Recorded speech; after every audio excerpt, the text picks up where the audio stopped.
kanina kasi nakakatuwa talaga. Kasi we're very grateful kay Perla Lou.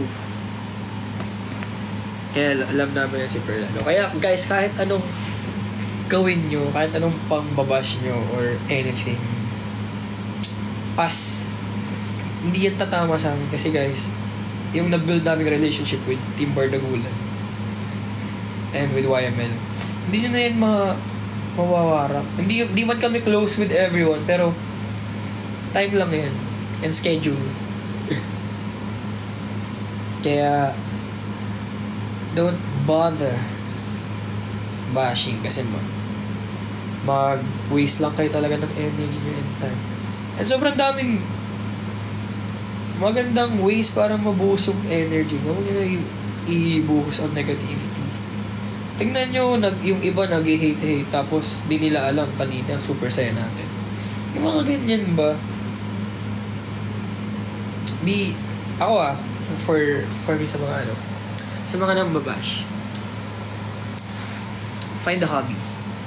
Pero if hobby mo yung bashing, mga negative comments, enjoy. Support pa rin naman kita dyan.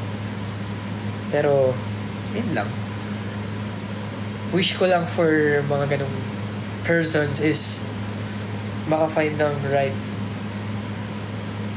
I don't know, hobby or pwede pagbuhusan ng time.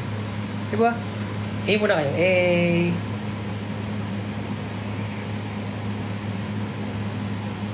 Kasi Perla Lou is a family.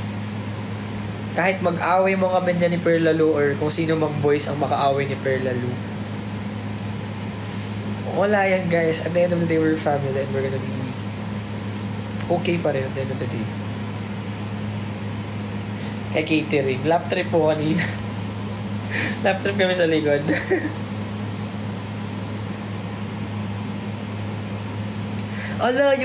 Yung beach vlog pa. Nakalimutan ko i-post kanina kasi kapag pag pinapanood nila, bigla kami napapas. Di ba pinapanood ko sa kanila yung edit ko.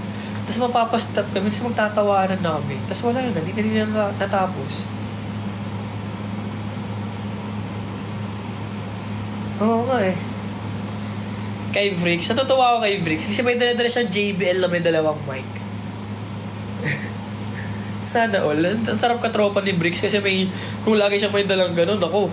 Tapos kasama niya YML. Masisira ng YML ang mic. Yung dalang JBL ni Vrix na may dalawang mic, masisira yung mic. Sabi nga ng manager ni Vrix, kasi previous manager namin ni Sir Ross, sabi niya, "Nako, nakita ni Brian yan." Kay Ate Jenny naman po, first impression. Alam niyo kasi guys, before ko pa makita si Ate Jenny, super aliw na ako sa mga contents. Actually, hindi content sa mga sinishare niyo na video niya. Kasi tawa, lap trip talaga. Like yung sa asawa daw niya, wala Valentine's. Magbenta na lang ako. Tawa ko ng tawa. Ay, paparinig niya siya. Tapos lagi ko si Josh kasi lagi ko sinisundan ng mga TikToks. Mga cat's eye, mga ganyang kalokohan, and more na mga kalokohan. Ay, nako. Tawa talaga kami ng tawa. Ako tawa ko ng tawa, Ate Jen. And nung first meet namin, sinundo ko si Nico sa meet up nila. Doon ko first na meet si Ate Jen.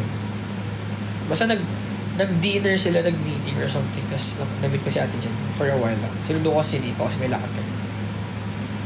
Tapos kanina, si Ate Jen, ang kulit. Kada makikita ako, Brian, may ano ka? Kaya sa bulso ko, may ano ka? Tapos kagano'n siya. Tapos, ay, wait. Gagano'n na naman siya. Tapos mamaya, makakasalubong ko ulit siya. Brian. Gagano'n na naman siya. Tapos, nung nakita niya yung pusa, gulat na gulat siya. Ay, pusa yan. Akala niya nung una, nagjo-joke lang ako or stuff. Pusa, buhay na pusa. Pinuntakan niya talaga si Manong Ben. Pusa, may pusa. Talaga buhay pusa. Sabi niya, pawak naman ng pusa. Gagano'n na naman siya. Nag-vlog ka kanina. Oo, pero baka short lang yung nagawa ko kasi. Thanks for the Break siya. Hindi nakakakilig niya sila kanina eh. Kasi si Christian tropa ko yun noon pa. Way back. Actually, hindi pa ako trainee ng YML, tropa ko na si Christian kasi nag-workshop na kami. Hindi pa ako trainee ng YML. Reaction ko sa sayo ni Pat. Tawa. Tuwan-tuwa ako. Tawa ako ng tawa lalo. Tapos umakasayaw siya, nandun ako sa harap niya. Nandun ako sa likod ng stage, binibidyoan ko siya. Promise. Supportive ka. Sabi sa inyo eh. Ng energy ko after.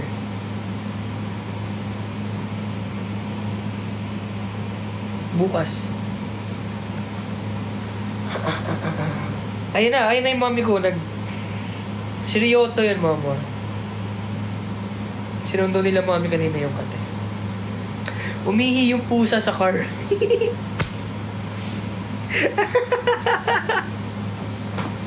Umihi siya kanina sa car namin. Pero okay lang. Di naman siya nagkalat kasi nasa box. Pero sa biyahe, nakakandong siya sa akin. Tapos nang bumalik na siya sa box, nawiwi siya. Siguro hindi siya sanay sa biyahe. Nakalabas din siya sa car niyo kanina ni.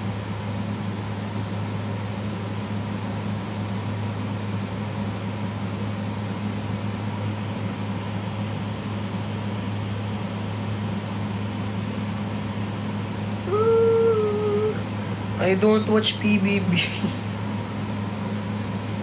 Naniniwala ba kayo guys? Hindi ako nanonood. Hindi rin ako masyado nagtitiktok or nag-i-scroll past few weeks. Medyo okay. Social media detox. Uy! Thank you for the gift. Either nag-live or nagko-content ako. Nagpo-post pag nasa social media. Most of the time nag-iisip ako ng mga shit. Para kay Josh, shits. Nagagalit yan. Ano shits? Walang S.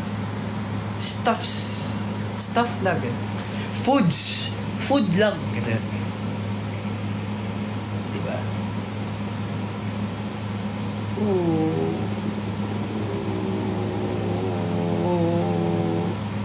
Anyways guys, mag-end na rin ako. I'm gonna rest my voice, okay? Pero nakaka-feel ako na.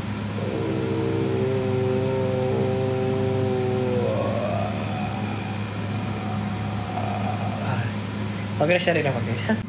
Kasi I haven't showered pa, so ay, wait lang. Paggugulo muna tayo, di ba?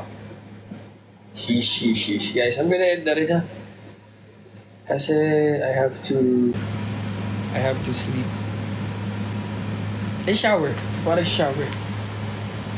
Gusto niya ba yung hair ko? Kanina dapat nakabagsak yun. Pero I decided na siya. Mas maganda yata yun. So, anyways guys, thank you so much and see you tomorrow. Aga namin tomorrow. Call time ko is 6 a.m.